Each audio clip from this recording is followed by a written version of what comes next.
Back to my channel.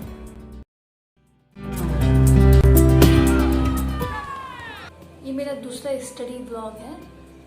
इससे पहले मैंने एक वीडियो बनाया था यूजीसी नेट प्रिपरेशन पे, और आज मैं नेट तैयारी को लेकर ही कुछ चीज़ें बताऊंगी। मैं कैसे पढ़ रही हूँ और कितना पढ़ा है। यूजीसी नेट पेपर जो सेकंड पेपर है, हिंदी साहित्य का इतिहास, अगर आप 2020 के पेपर को देखें तो उसमें कुछ बदलाव आए हैं, उसके बारे में भी मैं आपसे बात करूँगी। तो देखते हैं आज कैसे पढ़ाई होती है मेरी।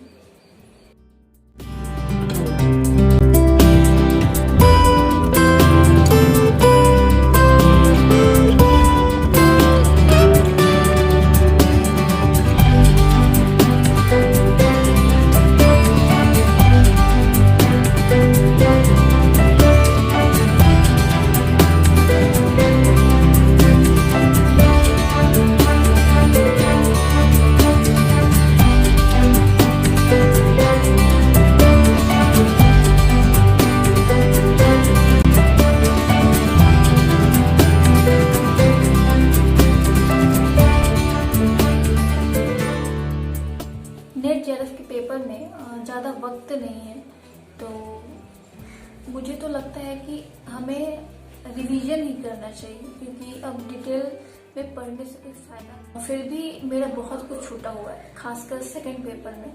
तो मैं चाहती हूँ कि कुछ लिख भी लूँ और टाइम मिले तो उसे दोहरा भी लूँ, उसे पढ़ भी लूँ। मैंने पिछले साल के कुछ पेपर्स देखे जो कि 2020 का पेपर था।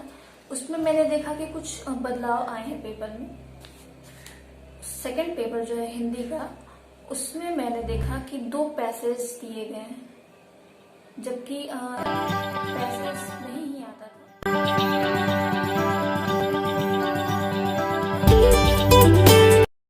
आई थिंक 2010 के पहले या फिर 2014-15 के पहले पैसेज आते थे सेकंड पेपर में भी, जबकि पैसेज सिर्फ फर्स्ट पेपर में आता था, जिसे कम्प्रीहेंशन कहते हैं।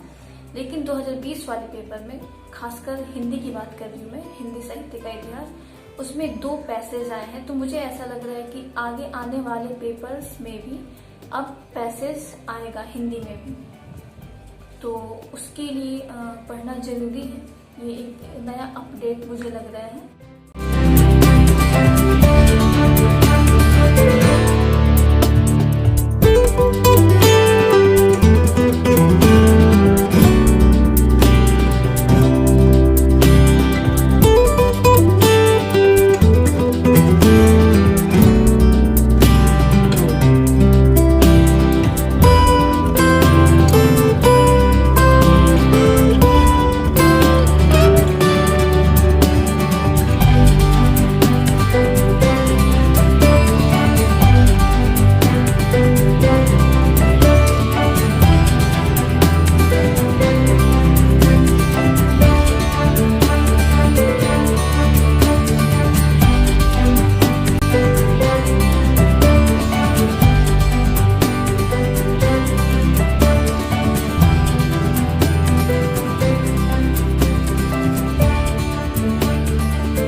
अक्टूबर से हमारा पेपर है नेट का।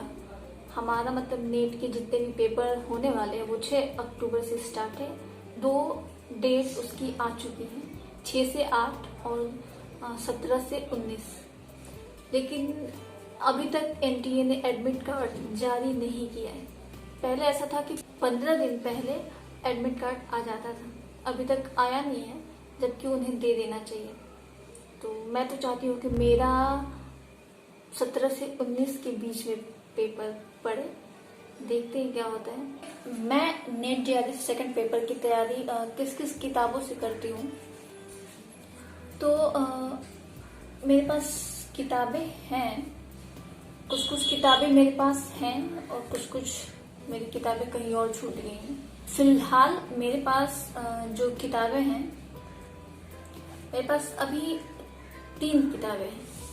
मेरे पास वैसे तो आचार्य रामचंद्र शुक्ल का हिंदी साहित्य का इतिहास भी है, और दृष्टि का जो आता है सेकंड पेपर के लिए हिंदी साहित्य और भाषा विज्ञान जो भी करते हैं नेट के लिए, मेरे पास वो भी है।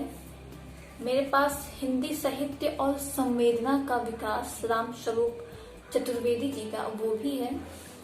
मेरे पास हिंदी साहित्य का सरल इतिहास विश्वनाथ त्रिपाठी जी उनका भी है, और मेरे पास हिंदी भाषा एवं साहित्य का वस्तुनिष्ठ इतिहास भी है गोविंद पांडे और सरस्वती पांडे जी का। मैं नेट के पेपर के लिए सेकंड पेपर के लिए यूट्यूब के वीडियो से ज्यादा मैं पढ़ती हूँ खोज के, और उससे ये दिक्कत होती है कि आपको यूनिट वाइज नहीं मिलता है, खोजना पड़ता है। मैं बात करूँ अगर किताबों की, तो दृष्टि वाला वो आपको पूरी यूनिट वाइज आपको दिया जाता है हर चीज, तो आप उससे पढ़ सकते हैं, लेकिन आपको और चीजों की हेल्प लेनी ही पड़ेगी। हिंदी साहित्य और संवेदना का विकास इसलिए जरूरी है ये, और ये क्यों अच्छा है ये, क्योंकि आचार्य रामचंद्र शुक्ल का अगर आप पढ़ते हैं तो उसमें आधुनिक काल के बाद से ज्यादा नहीं दिया हुआ है।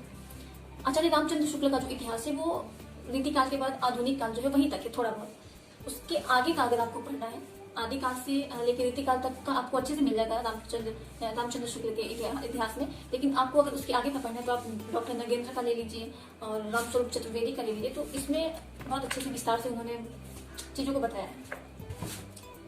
अगर आपको बहुत ही सरल शब्दों में और समझने के लिए कुछ पढ़ना हो, जो कि बहुत ज्यादा जानकारी तो आपको नहीं देगा, लेकिन हिंदी साहित्य के इतिहास के बारे में आपकी एक पृष्ठभूमि तैयार कर देगा, वो है हिंदी साहित्य का सरल इतिहास विश्वनाथ त्रिपाठी का। ये बहुत ही सरल है, आपको एक हिंदी साहित्य के इतिहास के बारे में अच्छी जानकारी दे देता है कि आपको समझ आ जाए कि इसमें क्या क्या है। बाकी आपको अगर डिटेल्स में जानना है तो और किताबें, वीडियो और गूगल की सहायता लेनी पड़ेगी। और दूसरी बात, ये किताब अगर आप JNU, DU और BHU की MA हिंदी की एंट्रेंस की तैयारी कर रहे हैं तो उसके लिए ये किताब बहुत ज़्यादा जरूरी है मुझे लगता है। और तीसरी किताब जो कि हर कोई रिकमेंड करता है, और ये किताब सच में बहुत अच्छी है, ये ऑब्जेक्टिव टाइप क्वेश्चन दिए हुए, क्वेश्चन ही आंसर ही बनाया गया है, इसको आप पढ़ सकते हैं। गोविंद पांडे और सरस्वती पांडे जी की ये किताब बहुत ही अच्छी है, बहुत ज़्यादा अच्छी है। इसे आप DU, JNU एंट्रेंस के लिए मुझे लगता है सिर्फ आप ये पढ़ लें तो आपका अच्छे से आपका DU, JNU क्लियर हो जाएगा, क्योंकि इन्होंने बहुत ही विस्तार हिंदी साहित्य के इतिहास के हर विषय को बहुत अच्छे से इसमें लिखा है उन्होंने।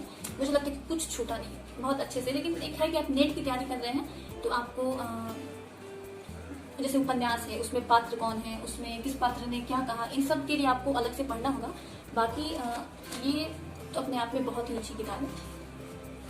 और जो हिंदी साहित्य का रामचंद्र शुक्ल का इतिहास है वो भी मेरे पास नहीं है, और दृष्टि वाला जो सेकंड पेपर के लिए आती है वो भी मेरे पास नहीं है। तो अभी मैं यूट्यूब की वीडियो अनअकैडमी, ग्रेडअप जो भी होते हैं उनके, और इस किताब से पढ़ने की ज़्यादा कोशिश कर रही हूँ अभी। और मैंने पिछले साल का हिंदी साहित्य के इतिहास सेकंड पेपर के लिए प्रीवियस ईयर के क्वेश्चन पेपर ऑर्डर किया है, वो आने वाला है, मेरे पास आया नहीं है।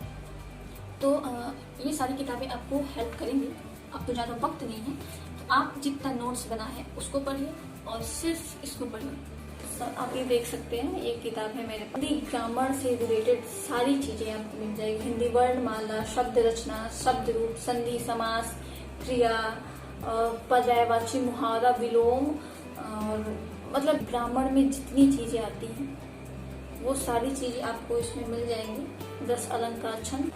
अगर आप इसमें से भी पढ़ना चाहें UGC नेट के लिए तो आप पढ़ सकते हैं, आपको हेल्प ही करेगा ये किताब। तो ये सारी किताबें बहुत ही अच्छी हैं, खासकर हिंदी साहित्य के बारे में आप जानना चाहते हैं तो इन सब किताबों को लीजिए, आप गूगल से पढ़िए, यूट्यूब से पढ़िए और अच्छे से तैयारी करिए।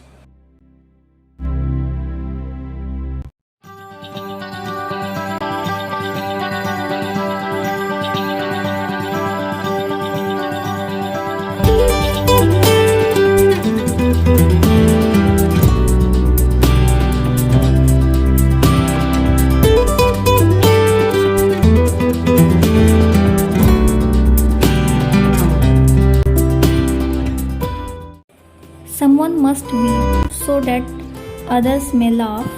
Someone must suffer so that others may save. Someone must die so that others may live.